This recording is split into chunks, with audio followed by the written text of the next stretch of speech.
وَأَنَّ ظَنَّ بِهِ ظَنًّا سَيِّئًا. میں نے دو حدیثیں اکٹھی کر کے آپ کو بتایا. اللہ تعالیٰ تعالی فرما رہے ہیں مسلمان بڑا قابل احترام ہے. مسلمان کا بھائی ہے، نہ اسے حقیر سمجھتا ہے، نہ اس کا ساتھ چھوڑتا ہے، نہ اسے رسوا کرتا ہے. لا يخذله لا يحقره لا يظلمه، اس پہ ظلم نہیں کرتا، اسے رسوا نہیں کرتا. ایک صحابی آیا یا رسول اللہ میں چاہتا ہوں اللہ میرے پردے رکھے، مجھے رسوا نہ کرے. آپ نے کہا استر عیوب اخوانے یسترک ربک یوم القیامہ. اپنے بھائیوں کی پگڑی اچھالنا چھوڑ دے، اپنے بھائیوں کے عیبوں پہ پردے ڈال، اللہ تیرے ہر عیب کو چھپا دے گا.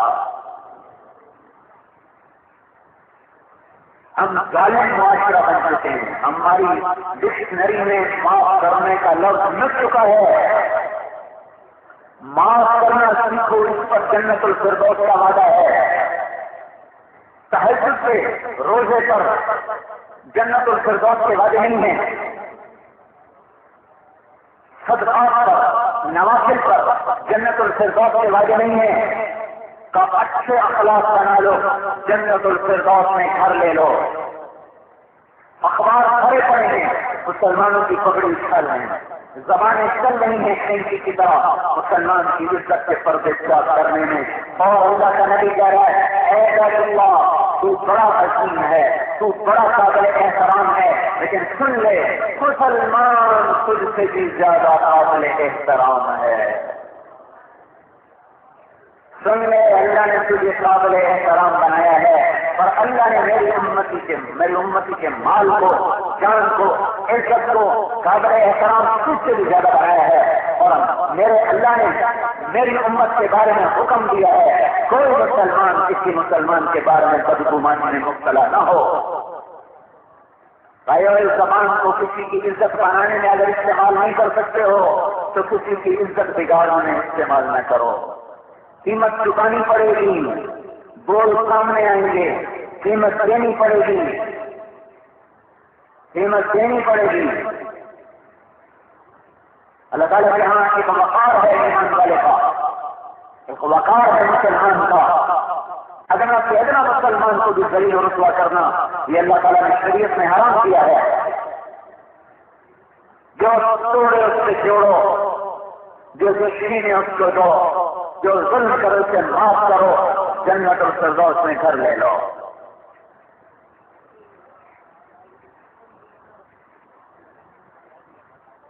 یہ امت اخلاق زندہ کرنے آئی ہے. اخلاق.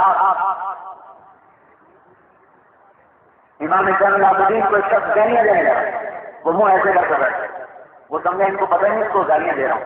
ان کے سامنے آ کر کے میں گالیاں تمہیں گالیاں دے رہا ہوں. اس کا خیال تھا یہ بھی کچھ بولے. انہوں نے ارشاد فرمایا تو ہو گئی، میں بھی شرم سے تجھ سے شرم کھاتے منہ پھیرے بیٹھا ہوں اور تجھے معاف کر رہا ہوں. نقد و نقدی معاف کرنا سیکھو اللہ کے واسطے. امت ٹوٹ گئی. اس زبان کی کھیتی نے ایسے کانٹے بوئے ہیں کہ آج ہر دامن تار ہے. اس نے ہڈیوں سب کو جلا کر رکھ دیا. زبان سنبھل کے بولو. کسی کی عزت بنا نہیں سکتے ہو تو بگاڑو نہیں، کسی کے پردے رکھ نہیں سکتے ہو تو کھولو بھی نہیں.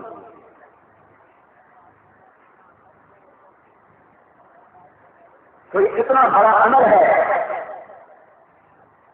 اور خاص طور پر تبلیغ کا کام وَأْمُرْ بِالْعُرْفِ وَأَعْرِضْ عَنِ الْجَاهِلِينَ. یہ آیت کی میں تفسیر یوں کرتا ہوں کہ ایک شیر تبلیغ کرنے کے لیے اللہ کہہ رہا ہے 2 شیر پہلے اخلاق بناؤ تب تمہاری تبلیغ قبول ہوگی. 1 من تبلیغ کرنے کے لیے 2 من اخلاق لے کر آؤ. خود العفو، یہاں سے بس معاف کرنے کو پکڑ لو. پھر کہا وَأَعْرِضْ عَنِ الْجَاهِلِينَ، جو تجھ پر جاتی کریں ان سے اعراض کرو. پھر درمیان میں کہا وَأْمُرْ بِالْعُرْفِ، اور بھلائی کی دعوت دو.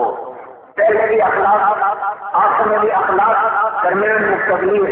اور یہ کتنی خوبصورت تعبیر ہے. خذ العفو، پکڑو معاف کرنے کا. پکڑنا ٹھوس چیز کو ہوتا، مادی چیز. اب مجھے کہ مول صاحب راڈ پکڑو، میں نے پکڑ لیا. آپ کے مول صاحب ممبر پکڑو، میں نے پکڑ لیا. آپ کے مول صاحب مائک پکڑو، میں نے پکڑ لیا.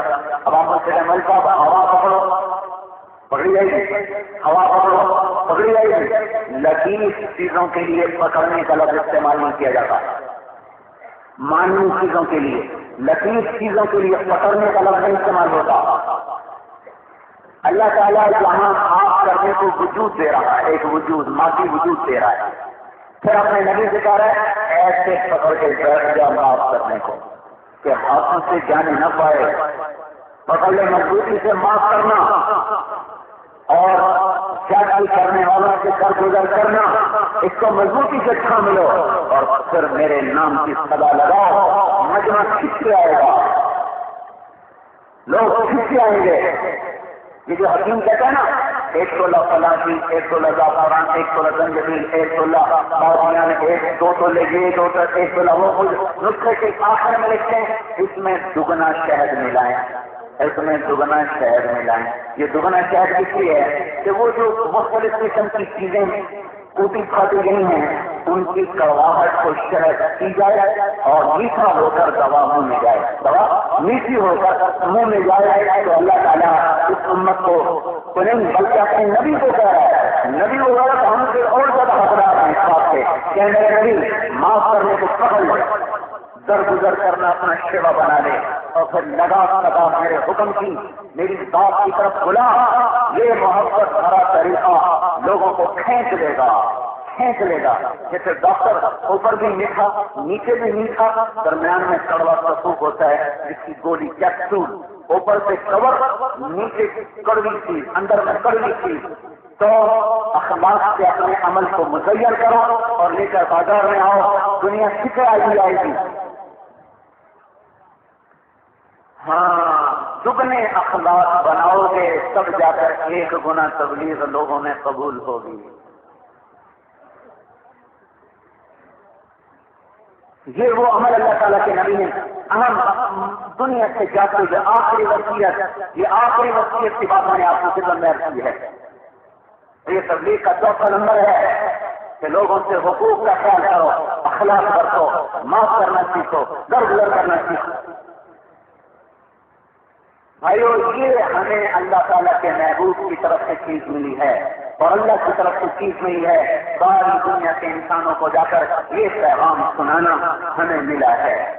اور دنیا آخرت کو نہیں جانتی، جنت کو نہیں جانتی، دوزخ کو نہیں جانتی. لوگوں کو بتانا کہ آخرت ہے، جنت ہے، جہنم ہے.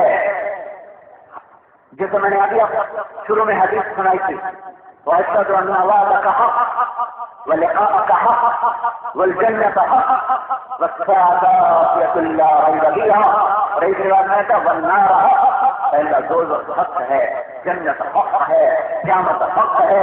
یہ ہمیں لوگوں کو بتانا ہے.